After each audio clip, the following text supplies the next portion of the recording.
Hello, I'm Jayne Jenkins. I am the CEO and executive coach at Churchill Leadership Group. Churchill is a global organization who partners with companies with a global footprint to bring them organizational leadership and team development solutions. We're going to talk today about human intelligence. We've all heard about artificial intelligence, but what about human intelligence? So often we work together with people in our day job, causing conflict, assumptions, we're not on the same page, and such a need for individuals to really connect with each other, to be more productive, to enjoy their jobs more, and to continue to grow and collaborate around the globe to perform more effectively. So human intelligence, we'll touch on emotional intelligence, conversational intelligence, natural talents and strengths to empower you to be a more effective leader and team. Congratulations! You are tuned into Dov Baron's Leadership and Loyalty Show, the #1 podcast for Fortune 500 executives and those who are dedicated to creating a quantum leap in leadership. Your host, Dov Baron, is the founder of FullMontyLeadership.com. He's an executive mentor to leaders like you, a contributing writer for Entrepreneur Magazine, CEO World, and he's been featured on CNN, Fox, CBS, and many other notable sites. Dov Baron is an international business speaker who was named by Inc. magazine as one of the top 100 leadership speakers to hire. Now, over to Dov Baron. Welcome, dear friends, fans, and fellow aficionados of leadership excellence. Thank you for joining us on this episode of Dov Baron's Leadership and Loyalty Tips for Executives, part of the Full Monty interview series. I'm your host, Dov Baron, founder of Full Monty Leadership, and I'm here to assist you tapping into your deep greatness so that you can reach that next level of clarity, focus, purpose, and profit in your business, your life, and your leadership impact. Today, we're going to be taking an inside look at why, when you're looking at your growth and development as a leader, you may have been looking in the wrong direction.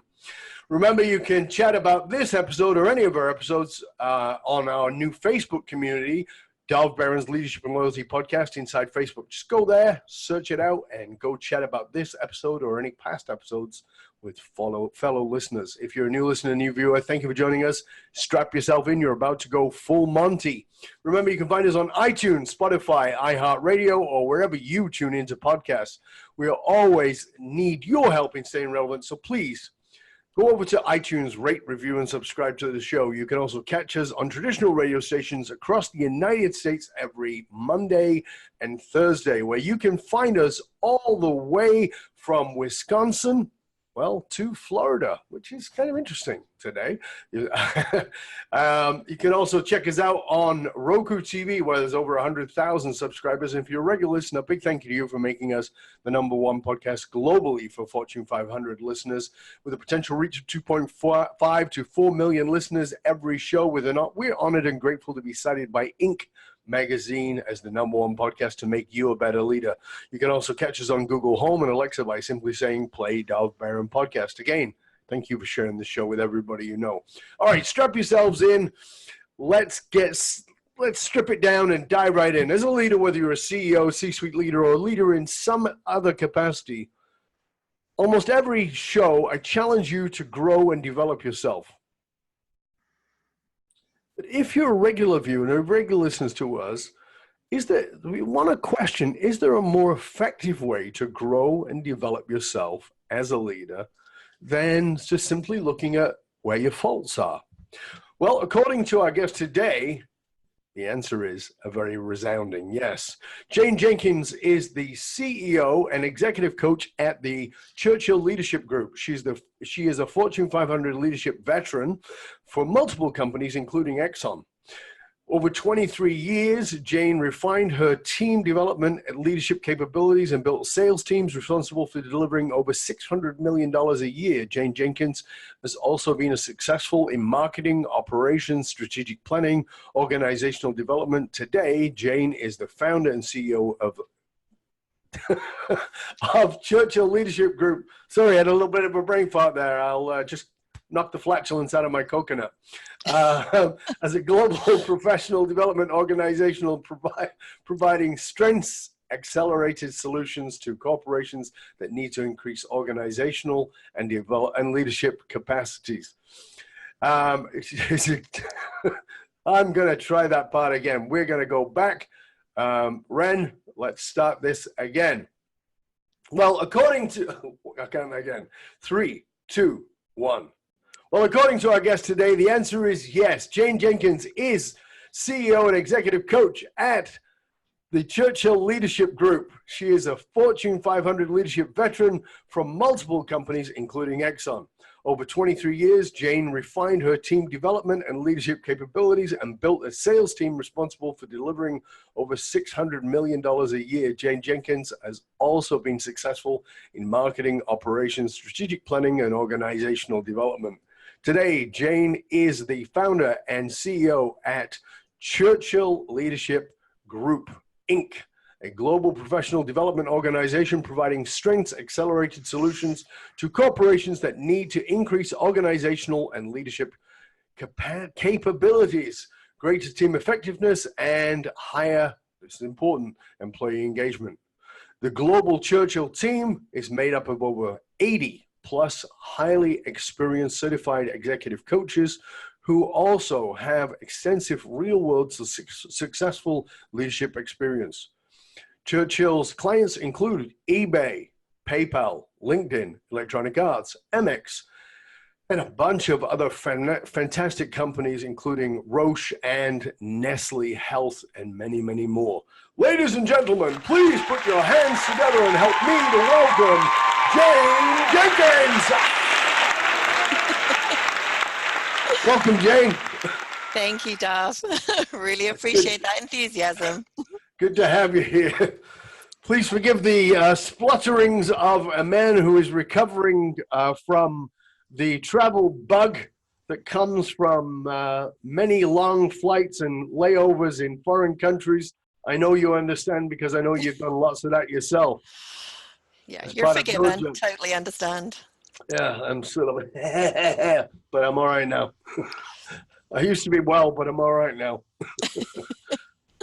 So let's talk a little minute about I said at the beginning there that you were a corporate executive. You were with many high-level, very high-performing companies, and then you broke away and you've done your own thing. So let's talk a little bit about being at that level inside of those Fortune 500, top, even better than that, companies. How did you get your start? The start with Churchill or the start in the corporate? No, in the corporate world. You know, it's interesting. It seems such a lifetime ago. It's probably over 30 years ago now. And it's a really silly story. When you were 12. Right. Well, that would be nice. When I left university, and I was at the University of Aston in Birmingham, England, and I never forget, and it was really this simple because you know nothing at that age. I was 21. I'd done a chemistry degree. I'd finished that. Started some work at Exxon at that time. And I never forget, and this sounds ridiculous, I'd used my mom's car, and my mom's car was pretty much failing. Most of my money in my part-time jobs was going on fixing this car, what felt like every few months. So I remember thinking, you know what, I need to get a really good job and I have to have a car. And that was it. Mm-hmm. So when I started doing my research, speaking to colleagues, friends, family who were doing different areas, like I sort of recognized from my work with Exxon, although I did chemistry, I didn't want to spend all day in a laboratory. Right. Particularly confirming things versus really innovative work, that I decided to interview for pharmaceutical companies because I got a company car. And it just so happened that my natural talents, my personality, the way I like to move around all day really suited me, and I went into sales. And my career progressed from there in different areas, both in Europe and here in the US for 23 years. So what was the pull to chemistry originally then? It begs that question. Great question. I loved it in middle school. I loved it in high school. I loved it in sixth form college, which took me through the age of 18 doing A-levels. And I think a big part of it is the teachers were just so much fun and everything was very discovery mode.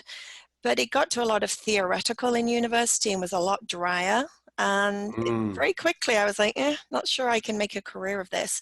Although I have to say, having that science background and that analytical view, particularly with clinical trials, really helped me because, of course, pharmaceuticals is very steeped in that. And the ability to articulate complex data in the healthcare world with physicians was key. So it helped. So if it wasn't for your mother's crappy car, you'd have never gotten into pharmaceuticals. I might still be in a lab. Yes, thank you, Mom. So I got lucky. So you moved into sales, which again is a very different world altogether. So I mean, as I said at the beginning, there you've had high positions in different areas. So was there one of those that really stood out for you that really engaged you? Because when you're talking about science, you talked about analytics, you talked about delivering analytical information, and sales, which is very personal. So was there a piece that really stood out for you that pulled you? Yeah, definitely. I got in 23 years between the work in Europe and then the work here in the US to work both in the field in multiple roles as well as in the headquarters. So I really did get to experience firsthand working in strategic planning, supporting a lot of the C-suite decisions, working as a salesperson in the early days, sales trainer, running analytical teams, in the marketing teams, launching products like Crestor, Nexium, the Purple Pill, etc. Mm-hmm. And so the ones that stood out in answer to your question was where I was able to build a team that delivered. And a big part of that was in developing individuals and bringing people together to work as a high-performing team over time, right? Not just, for a one-off for a launch, but keep that sustainable performance going. And I think that's what I recognized was my sweet spot, the leadership and team development. So in that context of recognizing your sweet spot, which I think is so often something that we have a sense of, I think I'm really good at this, but there's a lot of, for most people anyway, there's a lot of second guessing. Sure. For instance, I went to university, I did chemistry, I did analytical, scientific stuff, and now this seems to be a different.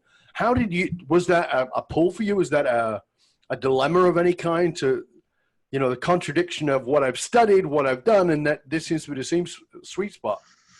Yeah, it's interesting because now I'm in the other shoes as a parent of an 18-year-old that's just started at UF. He's doing business. And so I have conversations with him that probably my parents never had with me around career and leadership and all this type of stuff. So I'm always looking for those glints of excellence and natural talent in him to help. Definitely not tell him what to do, but just to share observations to help him decide his career path. And really that's his journey, not mine. But, you try and help as a parent. When I was in those shoes, I was clueless. And I think I learned to find my niche in the early days just by doing experience.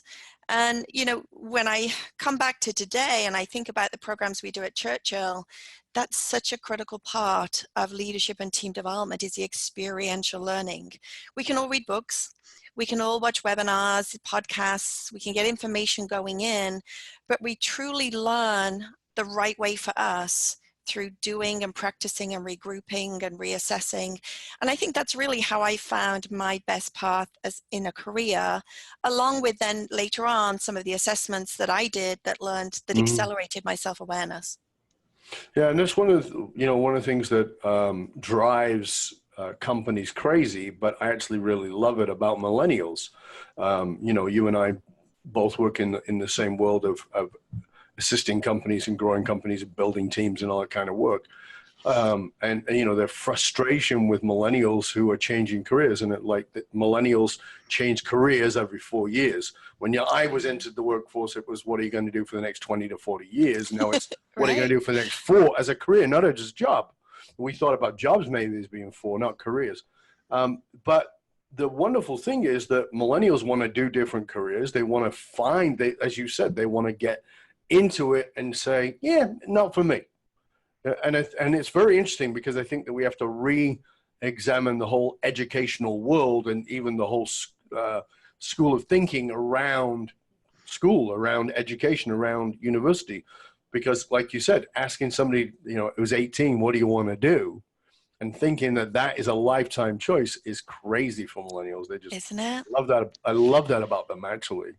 Yeah, and I think sort of to add to that, if I may, Dov, is the pace of the world, right? Of course. The pace of living, the way things moved in business, learning, technology, and everything was very, very different, obviously 20, 30 years ago than it is today. So what a millennial potentially can achieve from a learning and deliverable perspective and experiential in 4 years might look very different to what I learned in 4 years. It may have taken me 8 years early in Yeah, my of course. career because we Absolutely. didn't have the exposure to with people and information that they have today. So I think part of it is they can do that because of the speed of which they're able to move.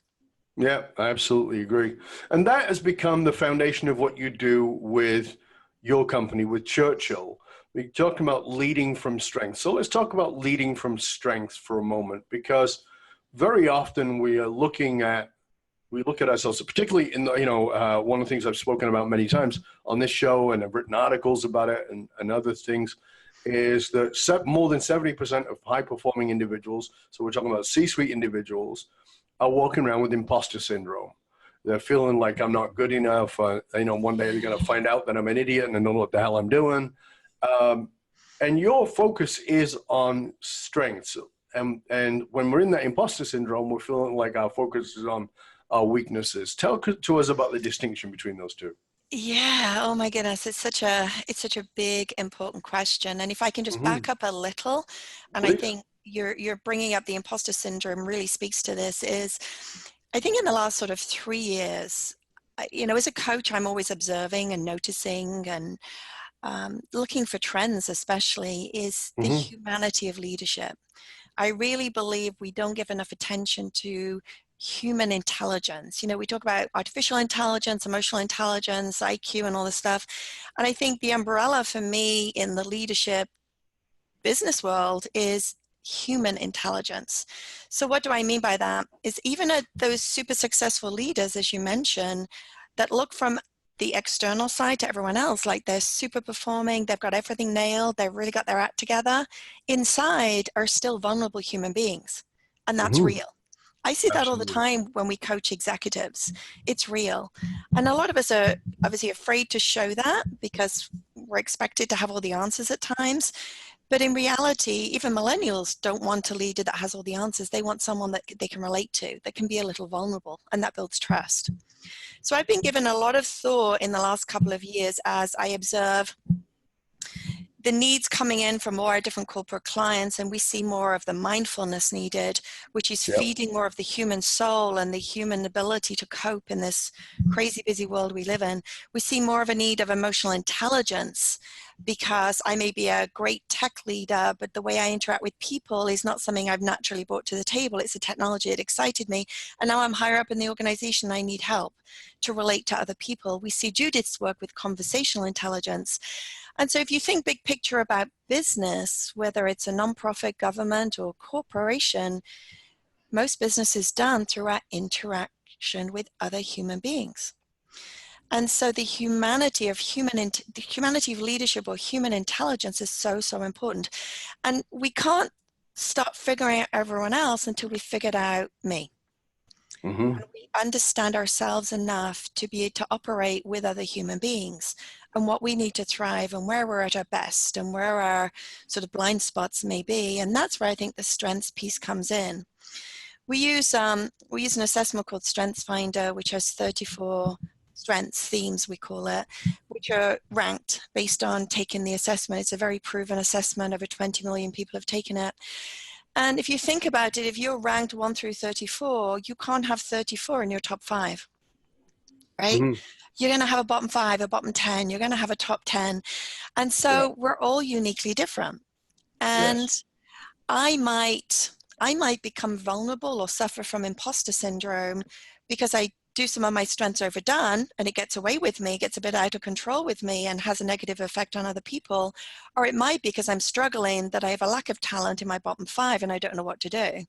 Either of those triggers might cause me to suffer from imposter syndrome and question Mm-hmm. myself. That's human. We Yes, of all course. do that.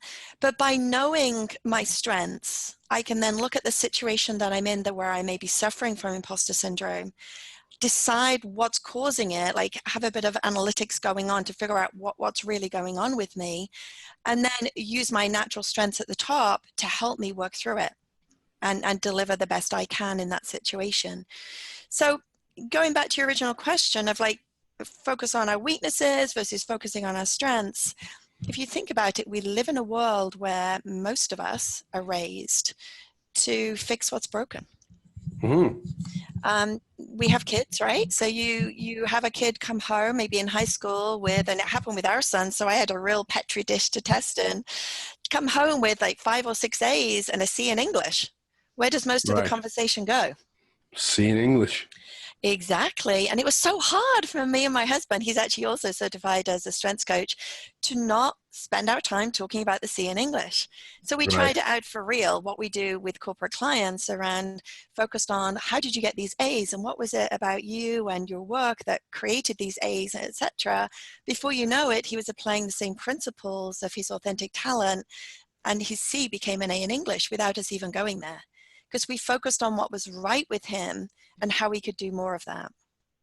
And I think that that's a very important thing is that we do a lot of stuff on conscious parenting and focusing on what's right, Focusing on, there's a client of mine years ago, a corporate client of mine years ago, I was coaching him. He's a CEO, but as his hobby, he trains dogs. That's his hobby.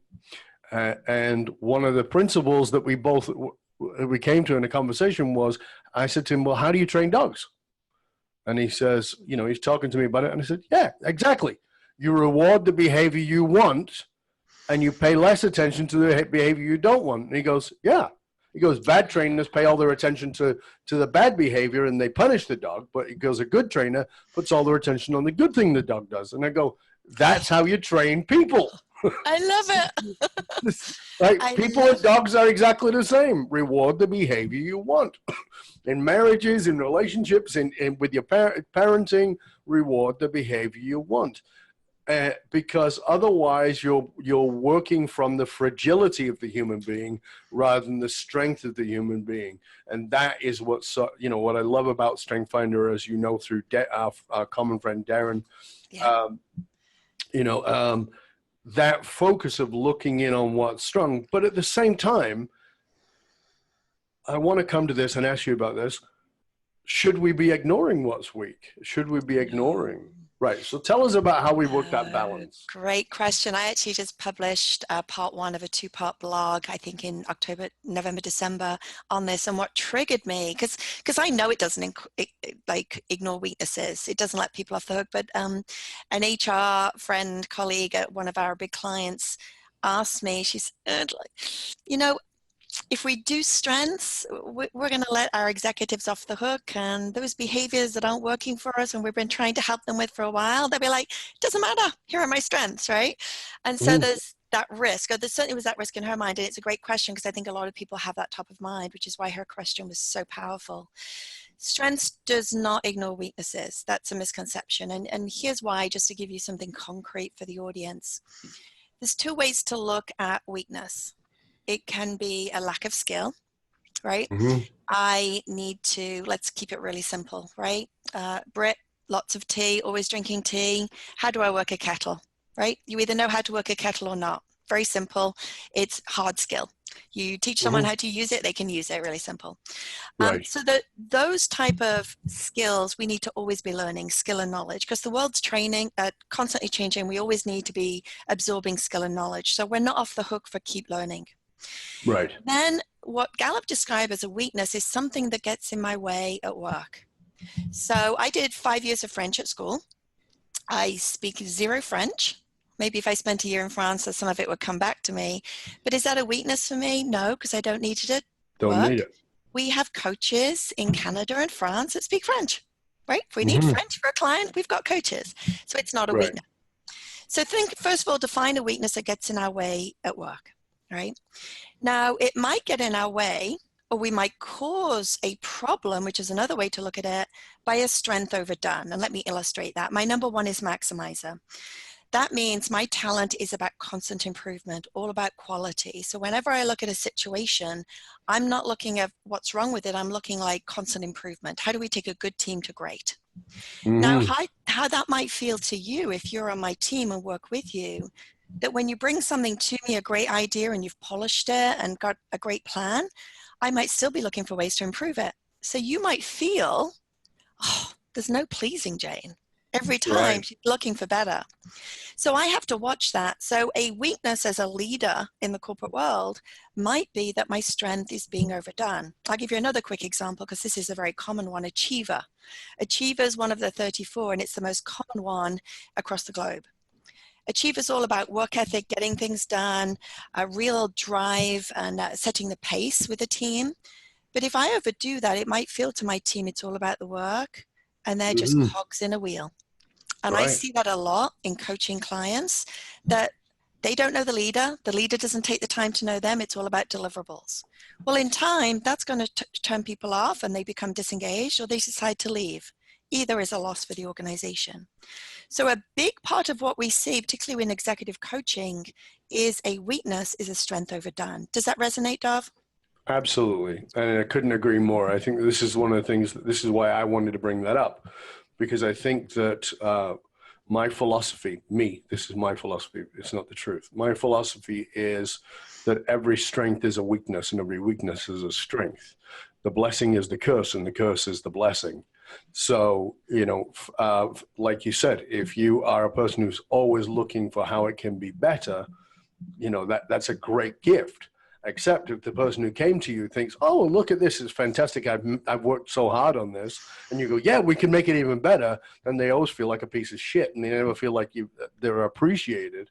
And I think this is what people really have to grasp, is not just that you need to work on your strengths and grow your strengths, but you actually have to monitor your strengths for how your strengths can intimidate and lose the humanity, which is what we're talking about here with another individual. And this is why emotional intelligence is so vital, because emotional intelligence, as you stated earlier, we think about emotional intelligence as something we learn and then we can use on people. But the truth of the matter is that emotional intelligence is something you learn to use on yourself first, and then you learn it with your people. And what that means is I have to look at, how does what I do that I feel so great about actually intimidate other people? I was having a conversation with a very good friend of mine many years ago, and she said to me, I was talking about a relationship I had with somebody I knew who I was trying to build a relationship with, somebody who was a family member, and I just was never getting a connection. And I said, what is it about? I mean, I'm always nice to this person. And she said to me, you do know you're really intimidating, right? And I went, no. And she says, yeah, you're really intimidating. And I said, how? I don't get it. And, and then she started to explain. And what she explained was my personality and my strengths. And everything she was saying was I was like, yeah, that's good, isn't it? And she said, not if you don't consider other people. And I suddenly went, wow, that was like a massive, massive light bulb to realize that it was a double-edged sword. And I think that very often when it comes to our strengths, we look at our strengths as something that we hold up and we, this is me, I'm so great, I'm a goal setter, I'm an achiever, I'm a winner, I'm a this, I'm a that, I'm always looking for the better. Well, hold on a sec, what if that's just intimidating the crap out of everybody and doesn't allow them to connect with you? And this is why I believe, I talked a lot about it in my last book, Fiercely Loyal, where it's so important to understand, particularly for those of us who are high achievers, that vulnerability is your greatest power of engagement. Yeah. Right? And that's the humanity piece. I couldn't agree with you more. The human intelligence that I talk about, we do a program called Human Intelligence, and there's different pieces to it. And one are the strengths piece, one is the emotional intelligence piece, conversational intelligence piece, and the trust piece, which is where the vulnerability that you're referencing comes in. Mm-hmm. And one of the things that Don Clifton talked about, who was the father of strengths and was involved in the initial research, a lot of the research at Gallup, was our strengths play out when we interact with other people. And so there was a great story that you just shared of an interaction that you were willing to have, right? You didn't give up on that person trying to build that relationship. And it was like an aha moment for both of you, because I'm wondering whether it was just as tough for her to share that with you versus avoid sharing it. And when you interacted with each other, your strengths, you shine the light on your strengths. And in this case, how maybe it was overdone in that individual. But if we can constantly look through the lens that we're interacting with another human being, and while my strengths, yes, I'll put my hand up, these are my strengths, and yes, these really help me, but you're still interacting with people that are very different to you. And finding ways to build trust and stay curious, to learn about who are you, who am I, how can we best work together, what is the risk. And so those are many of the practical exercises we do with clients. We have one exercise which is needs and values, and we'll do that in a workshop where you and I might work together and talk about what my value is and my strengths and what yours are and how they're similar and how they're different and what's that played out like in the past when we've worked together, and intimidation might come into it. And then what are our needs to enable each other to thrive when we work together in the future. And it sounds so simple, right?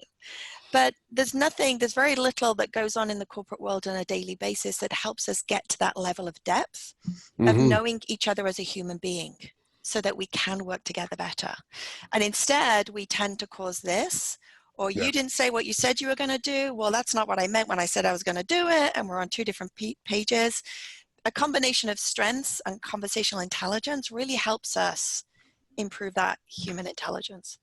Well, let's talk about that for a moment, because before we went on air, you broke some news to me that I didn't know.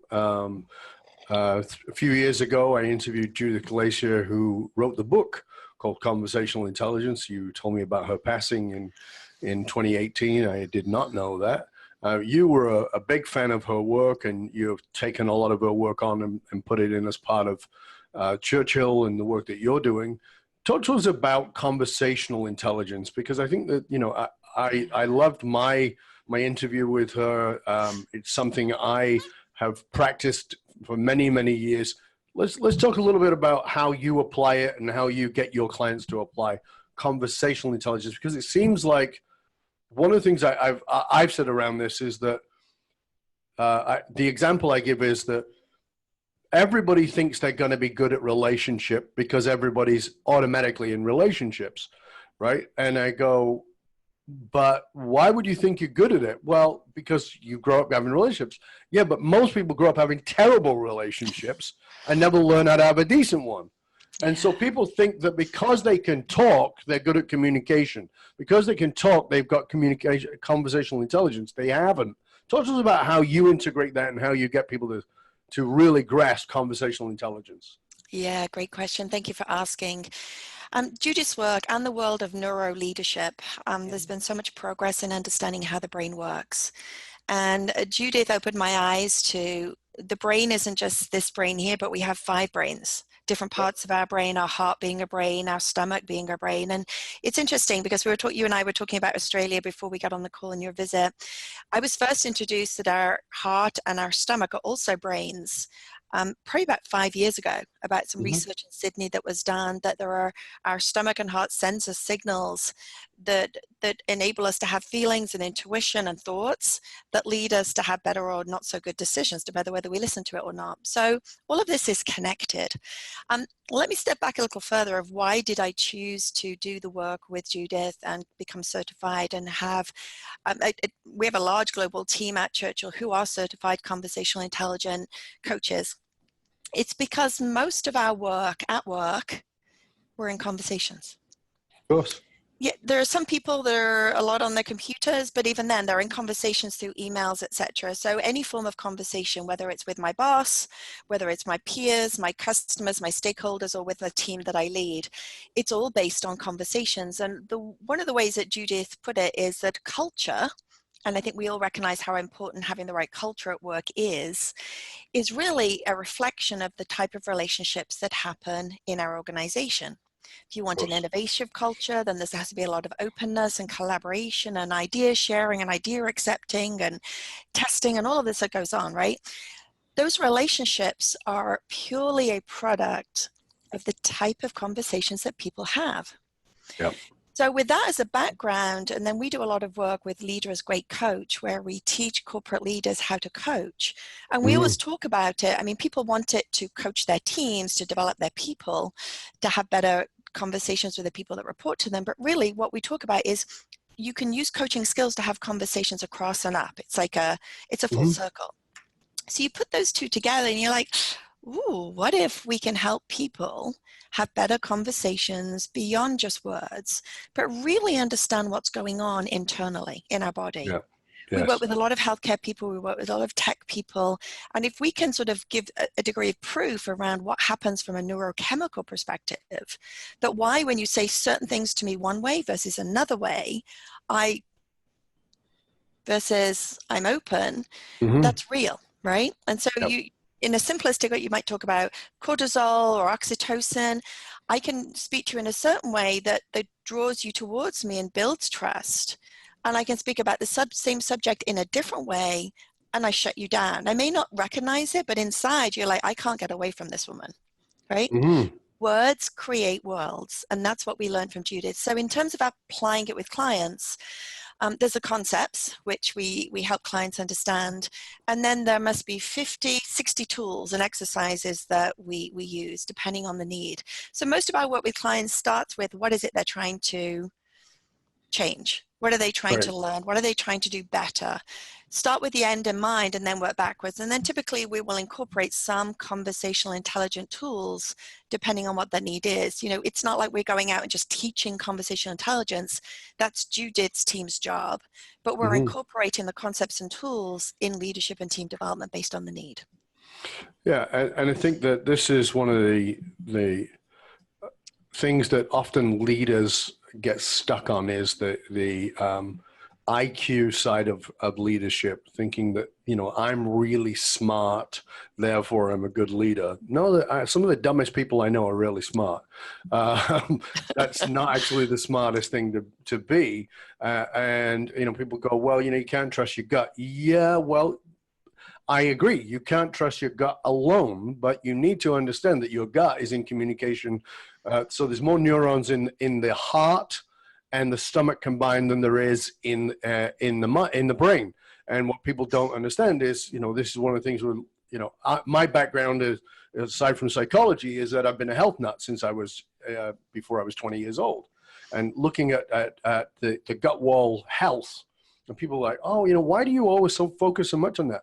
Because for me, I know that I don't feel as good mentally, as clear, if my gut is playing up. And people go, well, how do you know your gut's playing up? And I can tell immediately. I've eaten something and I can feel this fuzziness in my mind because those things are connected. So the stomach, the heart, and the brain all work together. And the reason you say things like, I don't know, I can't explain it, but I don't feel good about this, is because that's a gut response. There is no rationale in that gut, in those neurons. The neurons are rationale are up in the hippocampus and they're up in the frontal lobes of the brain.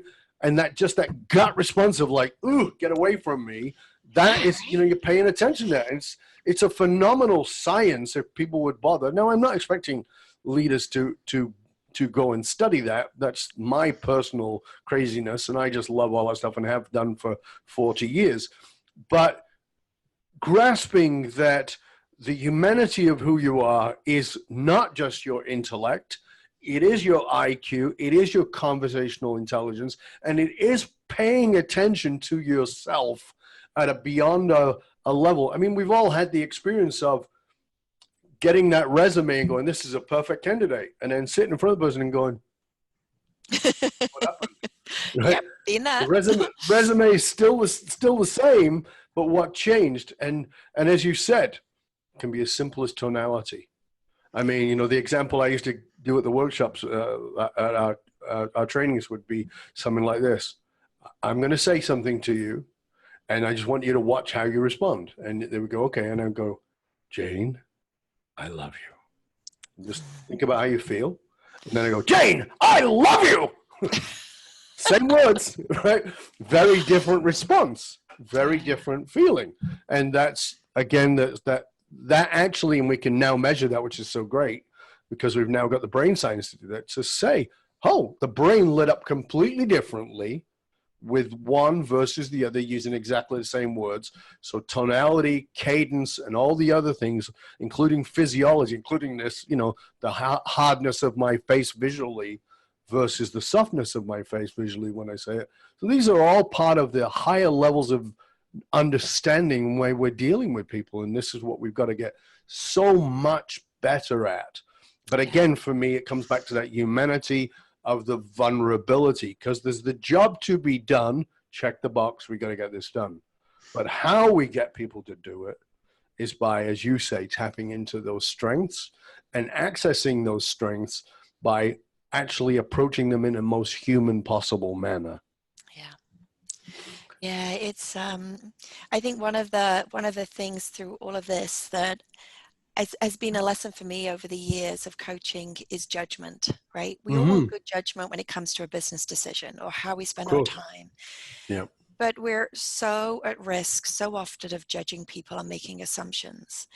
And when we do that and the words that come out of our mouth, the other person often feels it. And again, there's defensiveness and we decrease trust and we create a gap between us. And these are two people that have to work together for success versus recognizing that my thinking around what you did or didn't do or what you've said is an assumption, and instead staying curious. And as we say at Churchill, double clicking to find out more. I said, I heard you say this, tell me more what that means, versus I heard you say this and you're wrong and this is why, right? And it's like a human respect for the other person that I think I knew what you said and what it meant, but hang on a minute, that's me looking through my lens. So my lens is an N of one. You come with an experience and a life that's, you're looking through a totally different lens, and strengths is part of that. But let me not judge or assume, let me find out more. And because I'm curious and genuinely humanly interested in you, we go deeper, we build trust, we get on the same page, and therefore we can align and be more productive when we leave the conversation. And it sounds simple on paper. It sounds simple as I'm saying it. Yeah. But boy, does it happen not so often. There's great complexity to how easy we can slip into that. I mean, even at a simple level, you and I originally Brits, living in North America. I just came back from the place I used to live before I moved here, which was Australia. And Bob Hope once said, England and America, two countries separated by a common language. Australia, England, and America, three countries separated by a common language. And a word can mean something different. In England, if you called somebody a bastard, it was incredibly insulting. When I was a kid, somebody said, "Oh, he's a bastard," it was like, "Oh, that's a terrible thing to say." In Australia, it was "G'day, you bastard." It was like a good, it was like that was the thing your mates said to each other. So it's very much, even the word and the meaning of a word can be so different, and the willingness to be curious is a big part of my work. Is encouraging curiosity. And I know it's a big part of yours too. Your sound has gone away.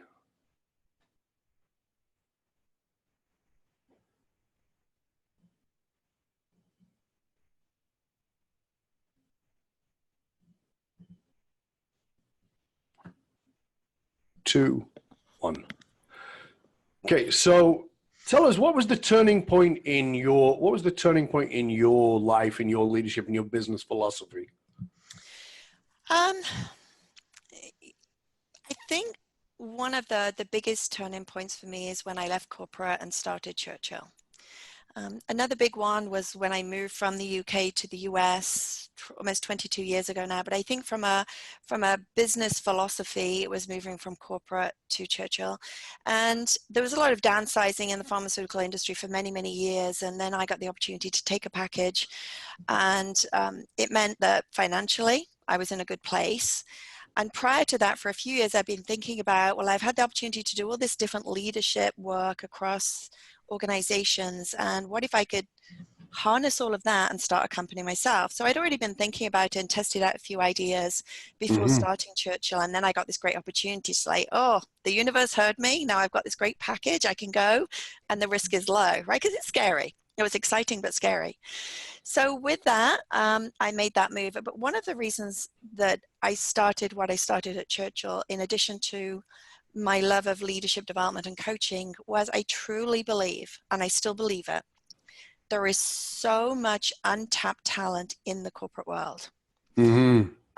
It's unbelievable. And you think about how much of a corporate's bottom line cost is their payroll. So they're paying for all these people to come to work at all different levels, and I was one of them. And we know about 33% of people are fully engaged in the US, for example. It varies across the globe. So 2/3 are not as engaged as they could be. I'm like, what if you can harness that? What if you can understand people at a level enough as a leader, people on your team, to truly get the best out of them for your benefit as a leader in the company, but just as importantly, if not more importantly, for their benefit. Sure. So they want to go above and beyond. What would be possible if we could do that? And I already knew about StrengthsFinder. I was introduced to it and started to do it with my teams in corporate, although back then I realized I knew very little. But I wanted to create expertise in that and global teams that could deliver it. So Strengths is our accelerator in all of our programs. And it really brings a common language about what's right with us that we can use to continue to grow and learn and be more effective leaders and teams. And I think the transition from corporate, where I was able to dip my finger in and do bits, but I was very much to some degree controlled by what the company wanted us to do or resources. Now I could create a new reality where I could make decisions to really make this the priority. And I think one of the things I learned as a businesswoman is, and I was always on teams, part of teams, building teams. I think I've learned even more what true collaboration is. Because when coaches collaborate, they're so curious with each other and so non-judgmental and so open to finding a way for us all to move forward. The collaboration shines, and that plays out when we work with customers in terms of the outcomes they want, but what's the best right way for us to help you move forward as an organization. And it isn't just we come in and there's a meeting, there's a program in a box and you do this. It's a collaborative approach. It's a true partnership, which is why most of our clients, I think virtually all of them, we continue to work with for many years.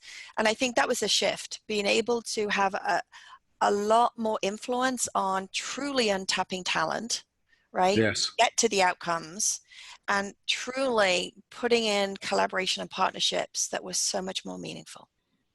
Yeah, that's very cool. Thank you for sharing that. I appreciate that. Thank you. We as leaders, particularly conscious leaders, are always committed to our growth. As successful as you are, your company's done amazing things. You've got, like you said, 80 plus certified people around the world.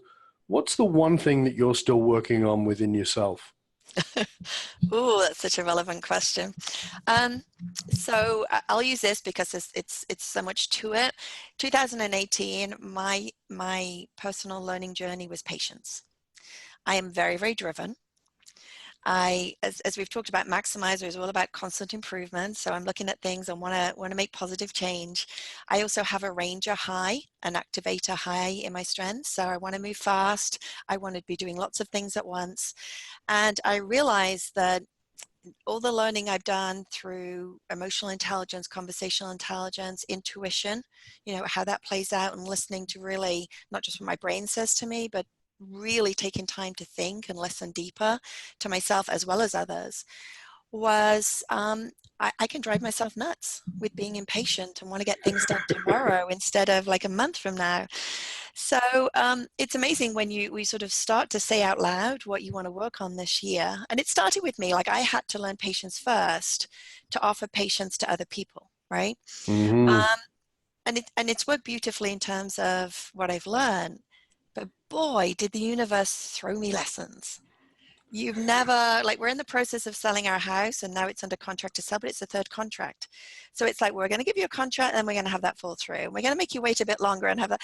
And things at home, things at work. We've launched a big marketing campaign to market Churchill more effectively this year.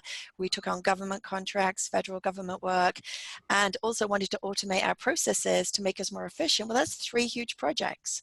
Now I've learned patience. I'll be doing 1 project a year, major project at the most. It's like, I think I can do more than I can, right? But it's my impatience, my activator, Beautiful. my ranger maximizer that drives me. And so I think that's a life lesson. I still have to keep learning. And it's That's really helped me. beautiful. That Thank is you. beautiful. That's awesome. Thank you. What is it that brings you joy? Seeing the confidence of people go up. So many people, when you're in a safe executive coaching one-on-one environment, it's a safe space, right? And so Mhm. clients are vulnerable, which is how it should be, because it's that safe Sure. space. And you help them think through their situation and the best way forward. And you see the lights go off. You see it, we use Zoom all the time if we're not in person. And you see the lights go off, like, I can do this. I Mhm. never thought of that. Oh my God, I think I can try this. And so that plays out in workshops. It plays out when we work with global HR departments doing programs across, all different countries across the globe. And you start to see confidence of what's possible. And I guess that's my maximizer of what's possible. But when I Mhm. see that light up in people, I know I'm in the right place. I'm doing the type of work that I was meant to be doing. Yeah, I agree. It's a very joyous experience to watch somebody's lights go on when they suddenly go, "Oh, I get it. I can do that." Yeah. All right. Yeah. Good. Yeah, that's pretty And then you exciting. see them go do it and they come back and talk to you, and it's just the pride is, yeah, Yeah, that's pretty great. thanks. What's a guilty pleasure for Jayne Jenkins? Besides wine, Sure. actually, I've stopped drinking wine so much now because, yeah. Um, Yoga. Yeah. It's your guilty pleasure is yoga. Yoga. I am, like there was 1 month in 2018 where I did a physical, like went to a class every day for 30 days. And I could tell the difference on my body. My body was exhausted, but stronger in ways that it had been 30 days prior. But I probably do about 4 classes a week of yoga. I love going on yoga retreats where I can interact with other people. It's more of a collective experience. And so that's my guilty pleasure. Often I'll say, if I perform well in the Churchill business, then I will treat myself with this many yoga retreats in a year. And That's so I fabulous. would say, yeah, I would say it's that. That's a pretty good guilty pleasure. That's pretty awesome. That's Thank you. wonderful. So as we come to the end of the show, I want to ask you, if there's something that you want our viewers, our listeners to go away with that they can put into action in the next 24, 72, maybe even as far out as a week, but they very practical, go do this, that would have them really get what it is that you've been sharing with us today. What is it you would ask them to do? I think for it to be practical, the human intelligence, conversational intelligence, that's too big of a conversation. A real practical one is go take StrengthsFinder. It costs 15 to 20, well, it costs $20 on the Gallup website. Go take it. If you've already taken it, pull out your results and find a way to make it practical. Because although 20 million people have taken it, we started Churchill to turn that knowledge into practical application. Mm-hmm. So there's ways to do it on your own. There's ways to do it with your team. If you need external help, obviously Churchill will help you. That's what we're here for. But that is good insight into the best of you and how you can apply it. So go back to your results if you've taken it, sit down with print it off, sit down with a highlighter and read your results and think about what you've got to deliver in the next month and practically practice using some of your top 5 to help you do that. Make it a conscious practice effort. If you haven't taken it, take it and do the same. If you need Yeah, help, contact us. so please tell our viewers and our listeners where they can find out more about you and all the wonderful resources that you offer. Thank you. You can go to Churchill, so that's Churchill, leadershipgroup.com. There is a contact page on there where we can learn more about you and your need if you need help. There's also lots of free resources, blogs, videos on there you can learn more. They're very sort of educational, and more about our services. And we actually have now well over 100 coaches around the world. So if you're a corporation, we've built that footprint to serve big organizations like eBay and American Express across the world, globally, culturally. So whether you're an individual or a corporation, that's where you can find us. And typically the first step, if you really need our help, is a 30-minute conversation with me. And I help you work through your need to figure out what we need to best do together. Well, Jayne, this has been a pleasure and an honor. Thank you so much for all that you've shared. It's been fabulous. I've really enjoyed it. And you just said, you can find out more about Jayne Jenkins at churchillleadershipgroup.com. And you can reach out to her. Of course, we will put that in the show notes, and you'll be able to find that there too. It's been a pleasure and honor having you on the show. I hope you'll stay with us till the end. And I want to remind you, dear listener, you're very welcome. Thank you. And I want to remind you, dear listener, that you can chat about this show or any of our previous shows with other listeners by going to our Facebook group page, Dov Baron's Leadership and Loyalty Podcast. Just go on there and have a chat. Remember, the research consistently shows that one of the biggest challenges facing even the most successful companies can be somewhat counterintuitive, in that these fast-growing companies often hit a point where they realize that they're spending a fortune attracting, training, and developing talent, only to have them leave at an alarming rate. If you're sick of investing in training and developing your talent, or have them leave before you get your ROI, then come talk to us at fullmontyleadership.com, where we provide you with the essential leadership skills to rekindle and amplify the hidden loyalty assets inside your organization by tapping into purpose. fullmontyleadership.com, providing you with the concrete soft skills to get you and your organization to the top and keep you there. Why? Because you can't outsource authenticity. Also remember to stop by the Matrix, matrix.fullmontyleadership.com. You don't need the www, just Matrix like the movie, fullmontyleadership.com, and get your authentic leadership matrix self-assessment tool. It's valued at $197. It's absolutely free to you. Remember, you can now get us on Alexa and Google Play by simply saying play Dov Baron podcast. Thank you for sharing the show with everybody you know. Till next time, stay curious, my friend. Stay curious about how your strengths, the ones that you see, may actually be your weakness in helping you deal with other people. And also stay curious about other people's strengths and focus in on those rather than focusing in on the weaknesses. I'm Dov Baron, and I'm here to assist you tapping into your deep greatness to reach that next level of clarity, focus, purpose, and profit. Your business, your life, and your leadership impact. And I am out.